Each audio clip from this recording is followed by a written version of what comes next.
আলোচনার চর্চায় trainee IAS officer পূজা খেরকর। মহারাষ্ট্রের পুনেতে অ্যাসিস্ট্যান্ট কালেক্টর হিসেবে নিযুক্ত ছিলেন তিনি। এখন তাকে ওয়াসিম জেলার অ্যাসিস্ট্যান্ট কালেক্টর হিসেবে বদলি করা হয়েছে। তিনি যথেষ্ট প্রভাব খাটিয়েছেন বলে একাধিক অভিযোগ উঠেছে। পূজার বাবা এই বছর লোকসভা নির্বাচনে লড়াই করেছেন, এই কথাও শোনা গিয়েছে। কিন্তু তার বিরুদ্ধে এটাই একমাত্র অভিযোগ নয়।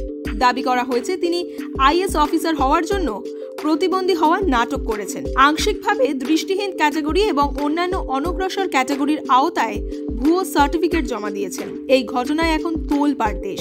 ইউনিয়ন পাবলিক সার্ভিস কমিশনে পূজা যে সার্টিফিকেট জমা দিয়েছেন তার সবকটি ভুয়ো বলে অভিযোগ উঠেছে। তাই পরীক্ষায় কম নম্বর পাওয়ার পরও পূজা ইউপিএসসি পরীক্ষায় 821 র্যাঙ্ক করেছিলেন। যদিও পরীক্ষায় পাশ করার পর যখন তাকে মেডিকেলও পাশ করতে হতো, সেই সময় তিনি কোনো মেডিকেল টেস্ট দিতে যাননি বলেই অভিযোগ। পূজাকে অন্তত 6 বার মেডিকেলের জন্য ডাকা হয়েছিল, কিন্তু প্রতিবারই তিনি নানা অজুহাতে সেই টেস্ট দিতেই যাননি। 2022 সালে একাধিকবার তিনি মেডিকেল পরীক্ষা এড়িয়ে গিয়েছিলেন।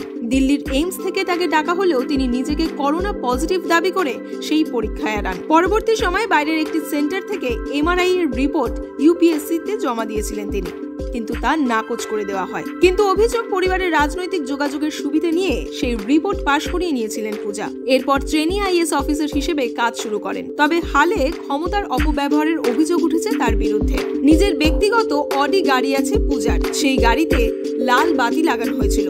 এছাড়াও মহারাষ্ট্র সরকারের বোঝ লাগানো হয়েছিল। অ্যাডিশনাল কালেক্টর যখন থাকতেন না, তখন তার চেম্বারের একাংশ ব্যবহার করা হতো। অ্যাডিশনাল কালেক্টরের অনুমতি ছাড়াই সেই অফিসের আসবাব সরিয়ে দেওয়া হয়, এই অভিযোগও উঠেছে তার বিরুদ্ধে। তবে এখানেই শেষ নয়, পূজাকে নেম প্লেট, লেটার হেড দিতে হবে, ভিআইপি গাড়ির নম্বরও দিতে হবে। অন্যান্য ঊর্ধ্বতন কর্মকর্তারা যেসব সুযোগ সুবিধা পান তাকে সেই সব দিতে হবে। এই জোরালো নির্দেশ তিনি দিয়েছিলেন। শেষ পর্যন্ত তাকে বদলি করে দেওয়া হয়েছে। খেরকরের বাবা একজন অবসরপ্রাপ্ত প্রশাসনিক আধিকারিক। প্রশিক্ষণার্থী আইএস অফিসারের দাবিগুলি পূরণ করা নিশ্চিত করার জন্য জেলা কালেক্টরের অফিসে চাপ দিয়েছিলেন বলে জানা গিয়েছে।